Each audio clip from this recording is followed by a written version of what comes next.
introducing Anne-Rika today. She's going to be helping us understand how to find a technical partner a little bit better. For anyone who doesn't know, I'm Nasi. I'm the content producer here.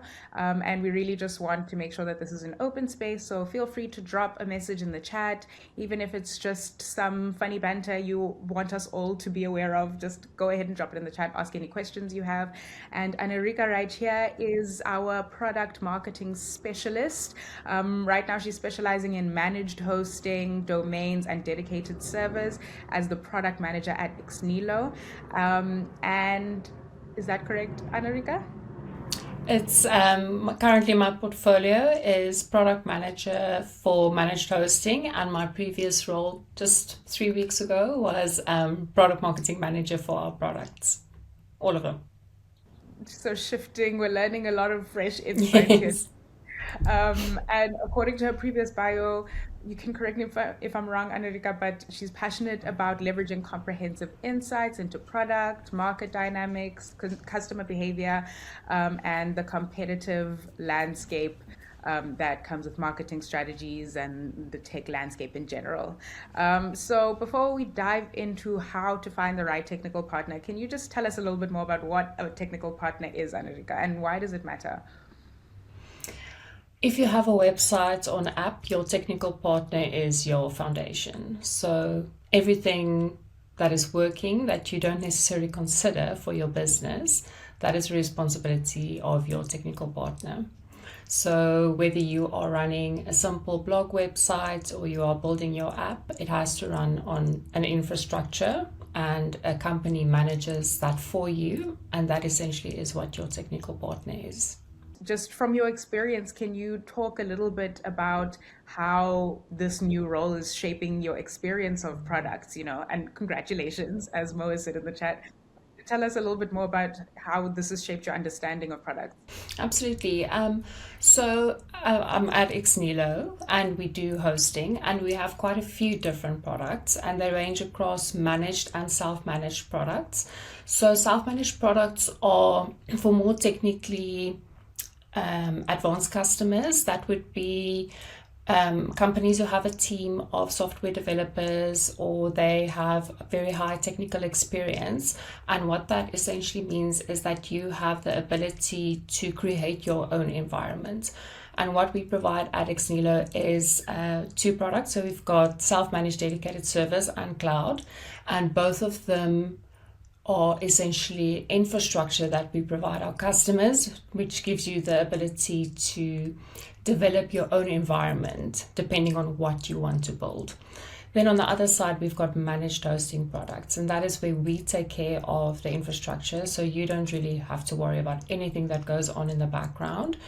You can liken it to an apartment building and you are renting a room. We give you the ability to have electricity and water, and we take care of everything, making sure that it works well for you, depending on what you need. And you can buy or you can rent a smaller apartment, or you can get a bigger 2-bedroom, 3-bedroom, depending on how many websites you want to host. On the self-managed side, you are renting the entire house and you can do whatever you want on the inside. And so then, since your focus is more on managed hosting, I'm sure you're probably a little bit biased, but what would you say are the benefits of managed hosting in comparison to all the other types? Self-managed is certainly much more hands-on. You do need the know-how in terms of choosing the amount of memory you need or the resources that you require. The upside of that is that you get to start small. So for instance, with cloud, it's quite flexible. You can assign an amount of RAM or storage, RAM is memory, to the project that you are running, and you can shift it up and down as your needs change. With self-managed, you can build really powerful machines that run all the time, but you need to keep your eyes on it. So it's much more hands-on. With managed, you can take your hands off. We take care of everything. I'm not biased. Both of them are great. Both environments are really, really excellent depending on what your business focus is and the type of workloads that you want to run. So you want much power, you go for self-managed or cloud, and then managed also has powerful environments. But if you don't have a team that takes care of you, that's where the advantage comes in. You literally don't need to worry whether it's working or not. It's just running in the background. Okay, I think that makes a lot of sense, especially for small business owners then who don't have a lot of hands on deck and they might need, a little bit of help and also aren't able to watch it all the time. So for those, yeah, and then for those specific business owners then who need your help, what would you say then is the role of a technical partner in all of this? And what should they be looking for? From the get go, I would say when you choose a managed product, if it is you have decided on a provider that you want to go with in terms of hosting a website or starting a new app, whatever the case may be, it is very important to look what the experience from the sale point. So you have an idea, you have more or less an idea as to how many customers will be visiting your website, how big your website will be. Based on that, you have an interaction with a support team or a sales team. That is your very first point of contact. And it's very important to note what that experience is like. You will get some insights into what the provider is like and what sort of support you will reach and experience when something doesn't work, because inevitably that does happen. Do you have a net to fall on? And that is very, very important, because while things do run in the background and they work on a managed side, you do still want the kind of support where they'll catch you when something goes wrong. Yeah, and would you be able to talk a little bit about how you at xneelo have helped other companies or small businesses be able to catch these little things that come up that they wouldn't necessarily catch without you? For us on a managed side, so if we look at the platform that we run, we've got our service that run managed hosting.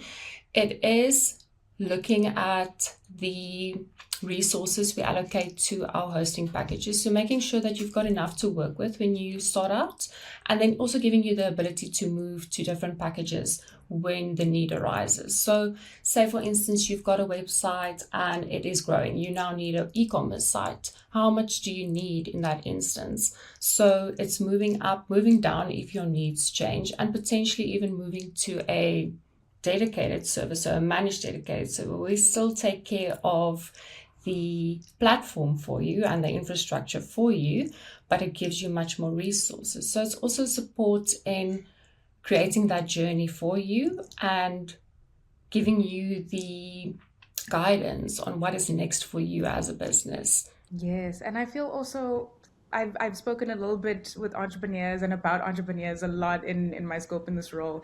And I think sometimes small businesses can be a little bit iffy about trying to get that support and they feel like they can do it all themselves. So maybe we should talk a little bit about the benefits of having a technical partner and how it actually helps to grow the business in ways that they might not be able to see. In the end, having a reliable technical partner is absolutely detrimental to the success of your business. I mean, it's a risk having a technical partner where you haven't had a look at reviews and what migration paths look like and what support looks like for you in your business. And that would differ depending on what your needs are. So I do think in choosing the right provider for you could vastly differ across whatever your needs may be. So interactions with the customer support and interactions on your journey. So if you start out and you set up your account and you run into an issue, what is your first point of call? If you raise that, how does the business look at that? Is that something that they will bring on the journey? Is there another solution in place? Those interactions with a human are very, very important on the journey. And especially as you say with a human. So Yes. would you be able to talk about, I think a lot of people are like, just ask AI. AI can do it. And I'm sure you've probably bumped into a little bit of that.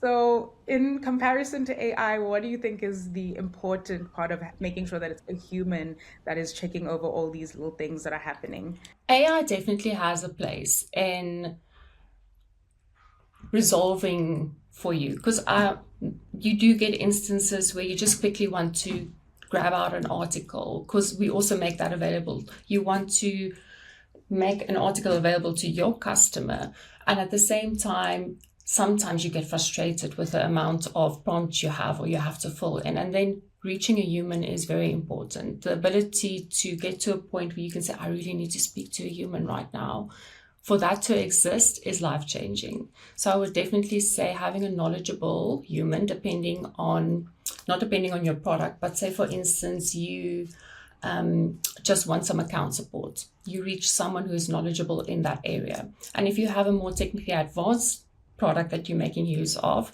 reaching someone who is knowledgeable in that area is extremely important. So making sure that the levels of support you on your journey.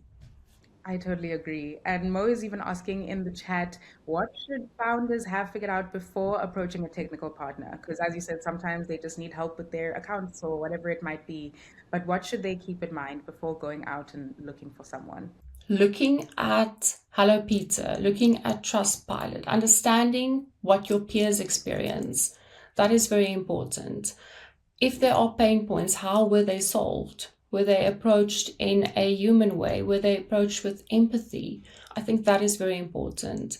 In our country, we experience the same as businesses. We experience the same climate. So understanding from someone who's been through something similar or something that you might run into on your journey as a small business owner could teach you a lot about what your journey would look like with that provider. And when they're trying to weed out all these people, what qualities should they be looking for in a good technical partner? Like, what questions should they ask, for example? What does support look like? What do my options look like when I outgrow my current solution? I do think it is important that the ecosystem support your aspirations on that journey. And for us, it's also me being in the managed space, we have a product, we have got a domains product as well. So our domains product is the starting point. And I always think, what is the most important product that we offer? And I've many times myself lain awake in the middle of the night and come up with an idea. And I'm like, oh, what's the first thing I'm going to do? I'm going to register the domain. That's your entry point. And for me, it is, that's where you start. But that from that point, the provider can offer you web hosting. If you grow, you can go into a bigger server environment. If you become more technically advanced, you can opt for cloud. And having the ecosystem that supports all of that, and at the same time also having a support team and a management team that really cares about the entire environment and your experience across that is very important. Yeah, I totally agree. And Mo is even saying in the chat, don't you hate it when you find a bad review on Hello Pizza after you're a disappointed customer? So I think that really drills in your point of make sure that you are checking out who it is that you're going for. But when someone thinks they've found a good partner, they've gone through all the reviews and they've asked them about what they think good service looks like. Once the job has been complete, how can you assess whether or not you've had good quality technical support and service or whether you haven't? Well, to need technical support, sometimes something needs to go wrong, right? So in best case scenario, you never have to reach out to support. So that means that things are running really smoothly behind the scenes, and that is the best experience you could have. But when something goes wrong and you reach out to support, what does that look like? How quick is your support? Were you satisfied with the solutions that were offered to you?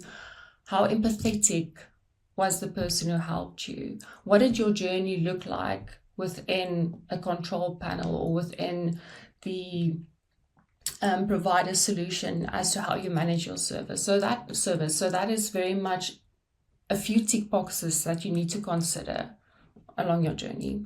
Yeah, I think that makes a lot of sense. And I'm noticing that empathy and compassion is coming out as a big point for finding a technical partner. Why do you think that's so important? So with the agency background, I very much had to do with a lot of different providers, and when something goes wrong or when something isn't working ideally, and in my agency background does put me within what our customers would be using web hosting or our reseller volume plan hosting. Our customers are very much on edge and they want things to be sorted out.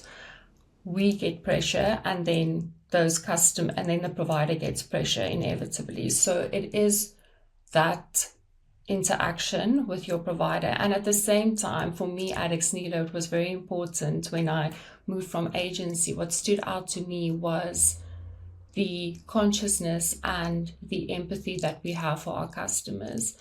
And it's very easy to say that, but I can't remember the last conversation that I was in at xneelo where the customer was not considered.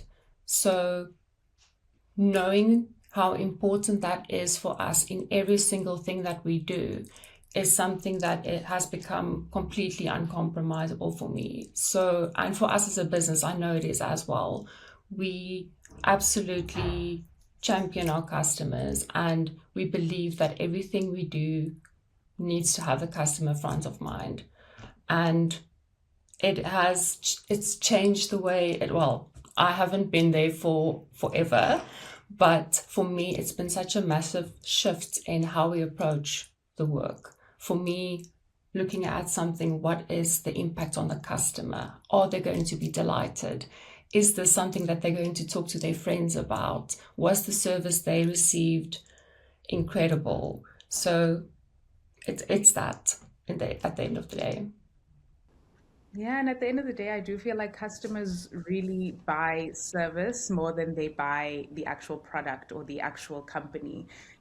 I mean, there's this one chicken shop that I go to whenever I'm going to studio, and there's this guy, and the chicken is okay, all right, it's all right, but he always asks me about my day. He always makes sure that I have everything I need on my sandwich or whatever it may be that day. And that's what keeps me going back to that shop. And I think that's a really, really Genuine important. care.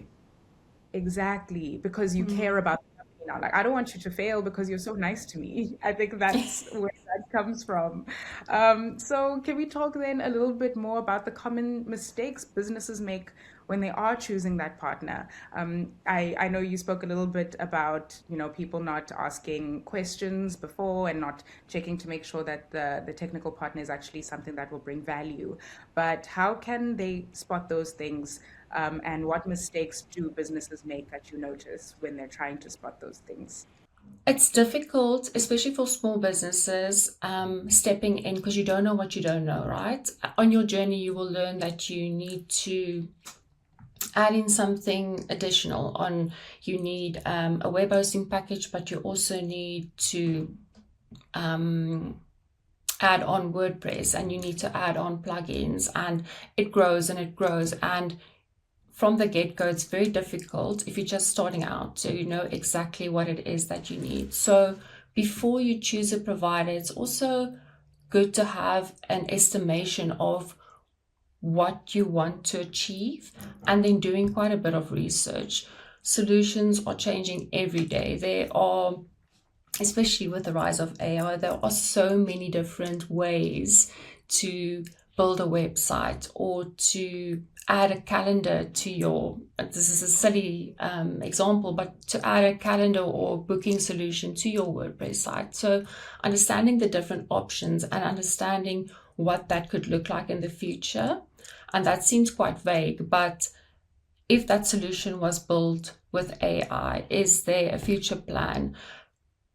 Is it a tiered approach? Are there any costs involved? So mapping that out, because costs can really build as you start jumping higher, and also as your website grows. The maintenance thereof, you potentially need a developer if it's something more intricate that you want to build. If it's something that you want to take on yourself, what kind of support is there available to you publicly? A lot of these do have resources. So it's understanding the scope of service of your provider, and also what is available in terms of forums or knowledge bases, or and also then mapping out potential costs. I do think that is very important to do. A lot of solutions outside the scope of our specific service do offer tiered approaches, and you don't want to lock yourself into a solution that you love but could potentially become unaffordable at a later point. I think that's a really good point, especially what you've said about being aware of the costs that come with that thing. Soli has touched on this a little bit in the chat, and he says that there's a guy, or she, sorry, Soli, I don't, they, them, says that they've got someone from Africa who wants to be a partner, a technical partner, I'm guessing, in their business, but they don't know anything about their industry. So they're saying that the partner just got money to invest and expand, but they want to understand what are the disadvantages then and advantages of having this technical partner come in. And the technical partner does not know anything about, or they're still familiarizing themselves with their ideal audience. Yes, with the new industry that Soli is in. Sorry, that is an interesting one. I would definitely consider why. Why are they wanting to invest? Is it because they are wanting to learn more about the industry? Is it about capital growth? Is it about passion? Assessing what is important to you, does that align with what is important to them? So if your passion is to make a change in that industry, or whatever the case may be, that could be a good starting point. I wouldn't say it is the end of the world if they are new to the industry. It could be the start of a beautiful partnership if your values align. I think that's a really good point, finding out the why of why they're actually there. And so then in that case as well, what are the disadvantages of joining a technical partner or bringing on board a technical partner that's not necessarily suited or not necessarily a great fit for your company? What happens in those cases? Values go much deeper than just, I want to serve this market or I want to make a change. It's also in how you communicate on a day-to-day basis. It is how you interact as humans. It is how you collaborate. So if you bring on someone on board who is not aligned in that way, and there's no real right or wrong, different things work for different companies, but if there's a misalignment there, it could possibly cause friction. So in my opinion, it is important to resolve those and consider where you are willing to compromise and what is something you are not willing to compromise on. And can you meet each other halfway? For sure. I've heard a lot when speaking about partnerships that partnerships can be make or break. Like this is either going to help your company a lot or it's going to be a really big detriment. And so Pauline is also asking, what is the risk that can be expected to the technical partner, even if it's the risk to their business? If you, as a technical partner, go into a agreement, I do think the risk associated with that, and there's a misalignment. Say, for instance, you don't agree on something, or the way that you want this partnership to look like is not turning out the way that you want it to. It could. Sorry, let me rephrase that.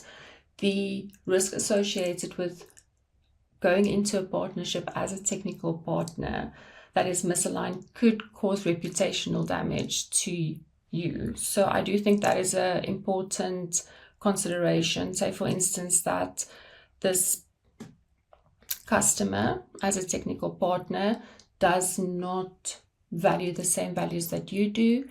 They could potentially communicate externally or divulge information or abuse your platform. That is a very real risk. So when you go into a partnership, you've got a set of rules and regulations they are in place for both the safety of you and your customers. So you do not want to go into a partnership with someone who would take advantage.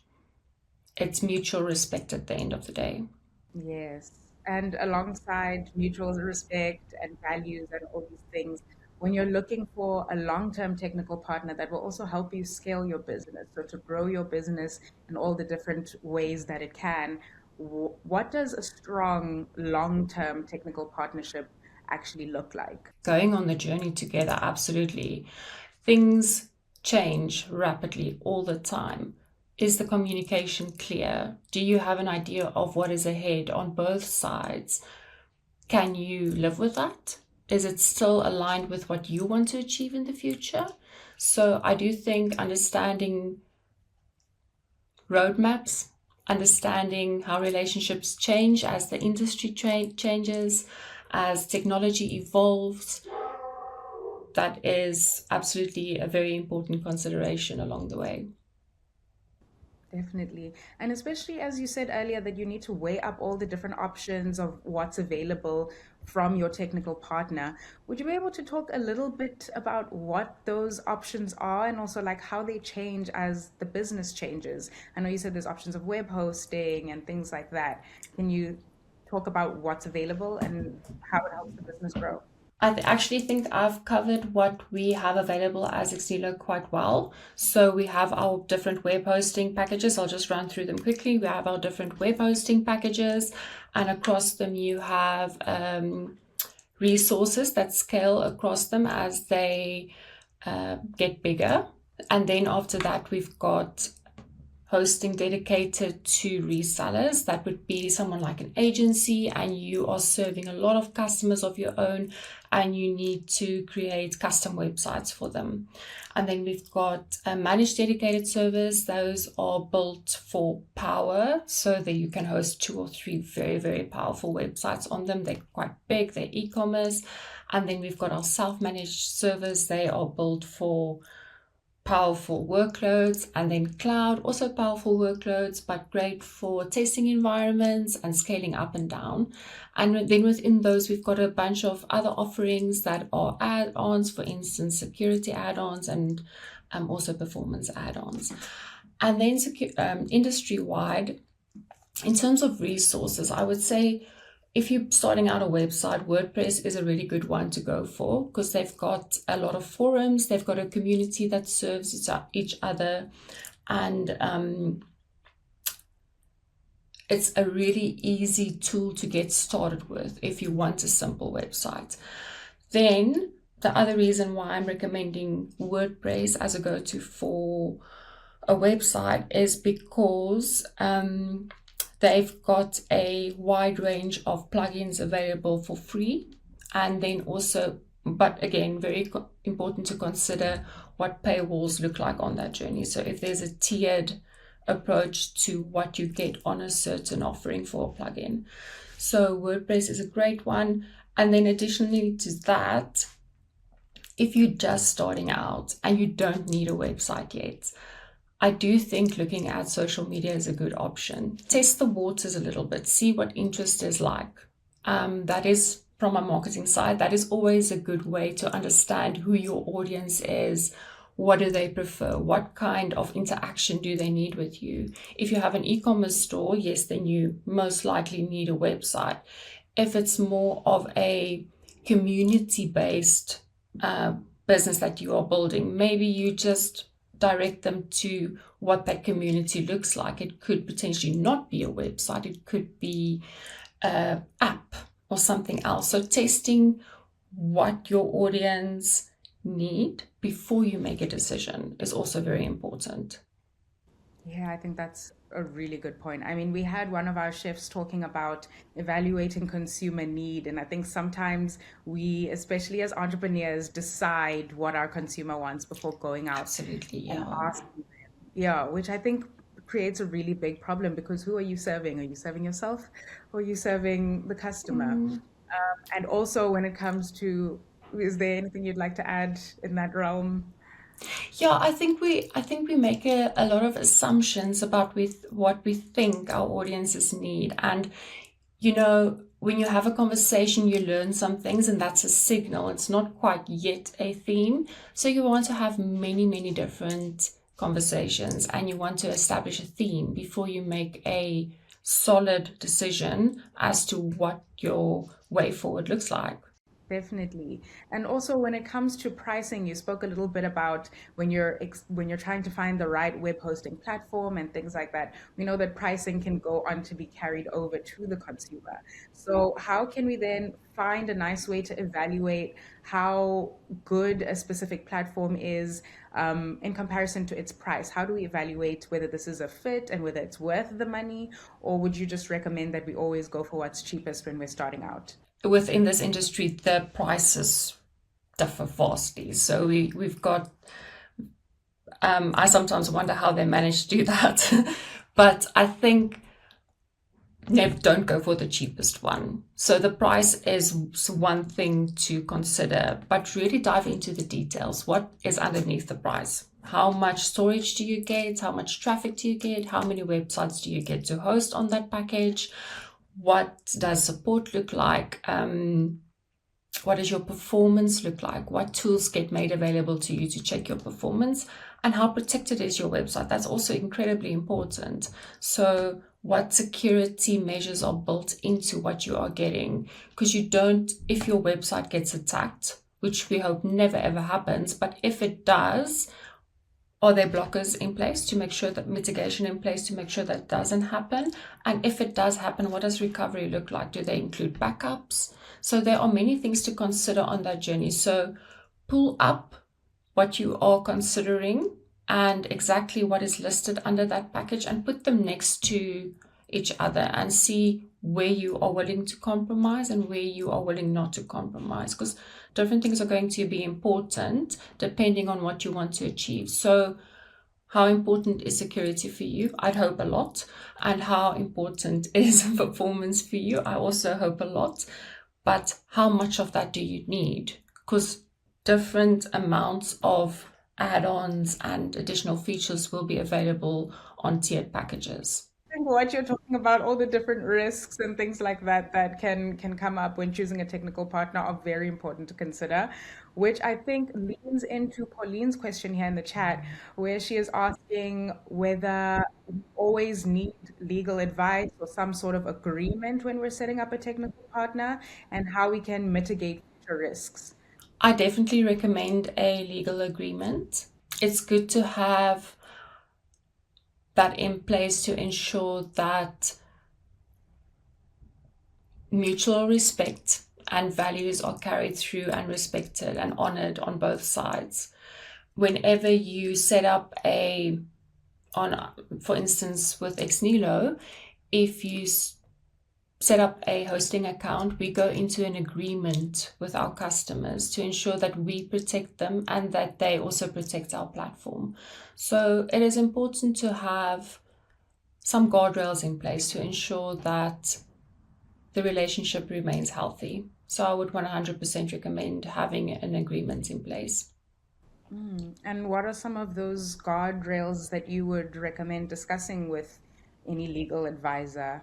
As a provider, I would consider what abuse looks like. So draw up what you would consider abuse, draw up what you consider a healthy relationship in terms of how your platform is being used and the terms of your service. How reachable are you at what point? Those are all very important considerations to a legal agreement. I think those are good points. And then when you know that you've found the correct technical partner, let's say we've found xneelo and we've decided that this is the way to go, how can you use that technical partnership? How can you leverage it to unlock more opportunities? What are other things that you can do to really expand on that partnership? First, understand what is available to you.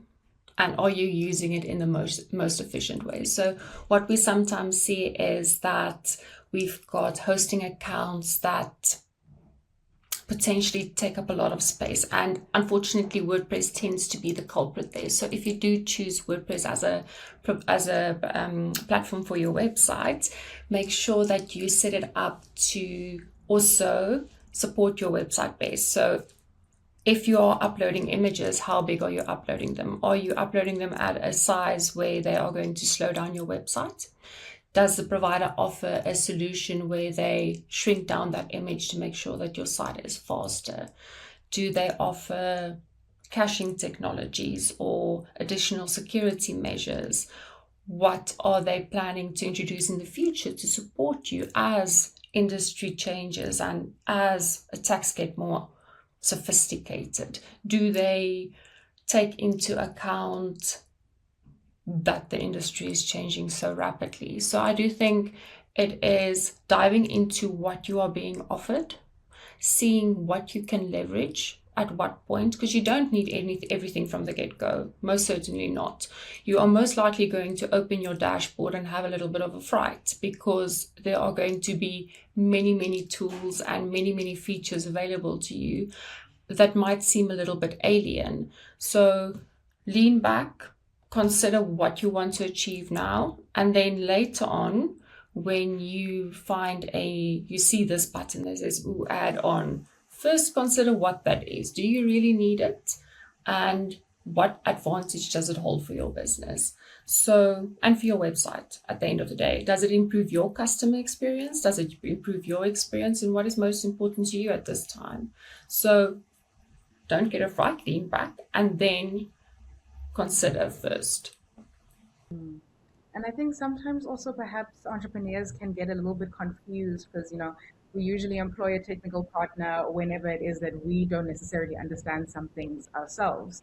So, how much of it do you think entrepreneurs should just leave to the technical partner? And how much do you think it is important for entrepreneurs to also educate themselves on what it is that they are employing a partner for or getting the help of a partner for? If you are at the level of xneelo where we provide hosting, I do think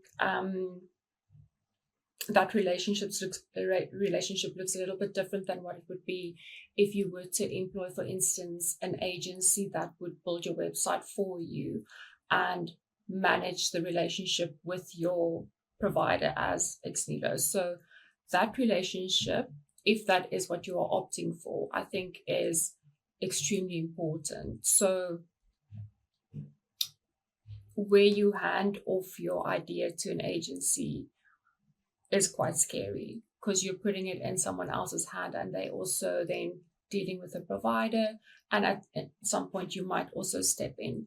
I do think it is important to remain a part of that journey, because you do want to continue to inject your soul and your passion into your project.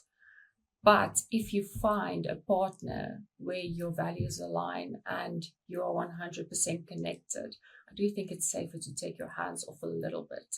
But it could take time to build that relationship. So I would recommend, if you are making use of an agency or you have a developer doing the work for you, it's always great to have someone like that because they have all the technical know-how. Take the time to invest into that relationship, because that you want to be a extremely long-standing and healthy relationship. They need to live and breathe your passion with you in order to bring your vision to life. Cool.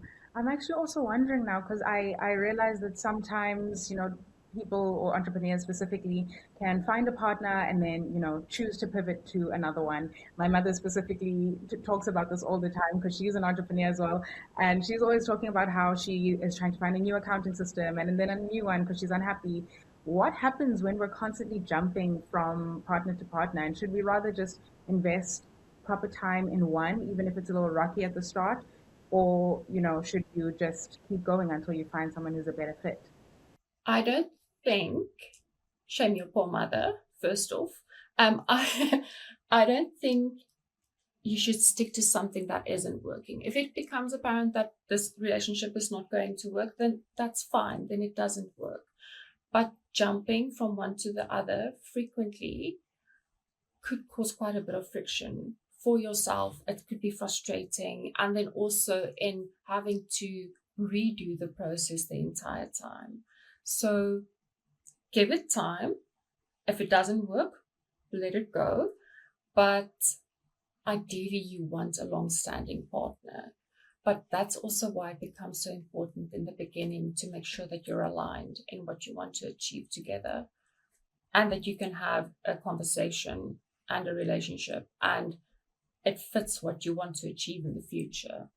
If your mom's needs, for instance, change in a year's time and she now wants to do X, Y, Z, would they be able to provide that? And does she have some sort of insight into what could become available to her and how she will be supported in the future?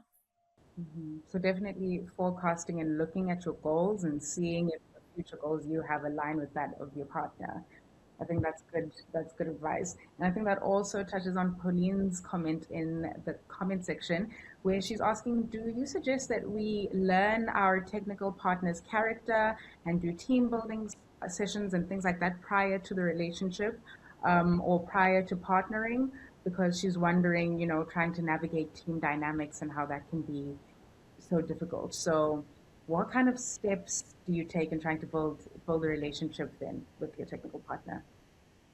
Pauline, I think that's quite a tricky one. It depends on how close you will be working with this technical partner. If it's going to be a very close relationship with you spending time together every day, I would definitely recommend spending time with each other in a maybe a little bit more of an informal setting. So perhaps it is just going for lunch or having a conversation or having regular check-ins. So a lot of times we spend our check-ins checking in about work, but also check in on the person.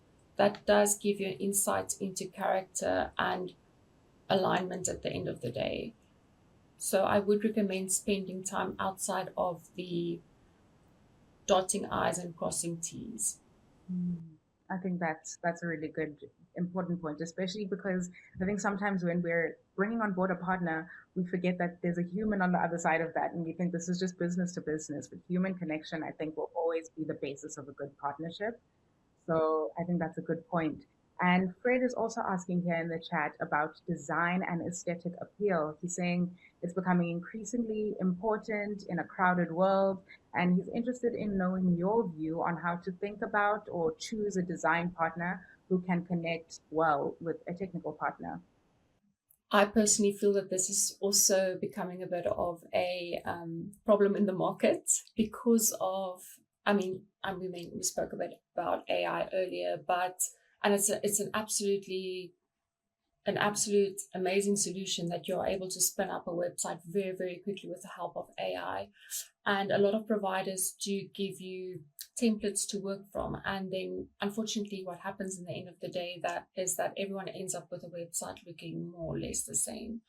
So I would absolutely recommend going for a design partner who is able to customize work, even if they start working from a template, but they need to have the ability to customize, to bring your vision to life. So really sitting down and looking at what your identity looks like, because what is happening now is we are looking at templates that are available to us, and very often they come with color palettes and a set of fonts, and we just go with that and we decide that's our brand identity. But actually, your brand identity needs to come alive before you get to that step. So you decide your fonts, you decide what your aesthetics are going to be. That is determined based on your vision for your business. Don't let the AI determine that for you, or don't let the template determine that for you. Bring your business to life without the help of that. That's very, very important. And once a design partner understands that, they can then take that brand identity on the journey to your end goal. And they can absolutely leverage AI along the way or leverage a template along the way, but they are bringing that identity along with every step that they take. Mm. I think that's a great connection of your two levels of expertise, a little bit of marketing, a little bit of product management, a little bit of technical partnership. And so, since you just spoke about AI, and those kinds of things, what trends have you noticed in, both product marketing and technical partnership that you think that all entrepreneurs should be aware of? The biggest trend at the moment, I would say, is vibe coding. So it's a very, it's a absolutely an absolute great thing that we can do now. We can just type in what we want to create and it comes to life. while that is available to us, we need to consider prompts. The biggest trend that I'm seeing at the moment is utilizing prompts via other platforms that don't necessarily vibe code to make sure that our prompts align with our identity as businesses. So what we put in there, because at the end of the day, your result is only as good as your prompt.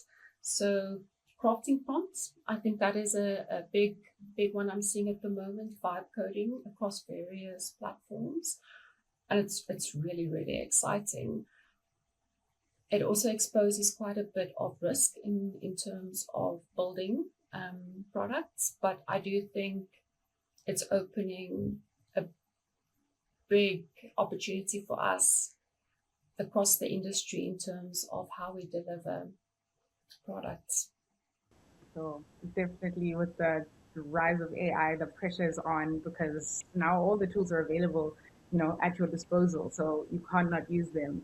So for those of us in the chat who aren't necessarily aware of what vibe coding is, would you be able to just unpack it a little bit and then tell us maybe of one business that you saw that used vibe coding quite interestingly? Vibe coding is essentially using prompting to code a website, an app, a feature. And I just want to be clear that vibe coding shouldn't be used to build your product. I do think vibe coding is great to utilize to test. So, for instance, you are busy building a new feature and you're not quite sure which one will resonate with your customers the most or which one they will interact with in the most ideal way. Then, vibe coding four different, or essentially coding the solution in four different ways and then doing customer testing for a short period of time that give you very valuable results in what you then build as the end result.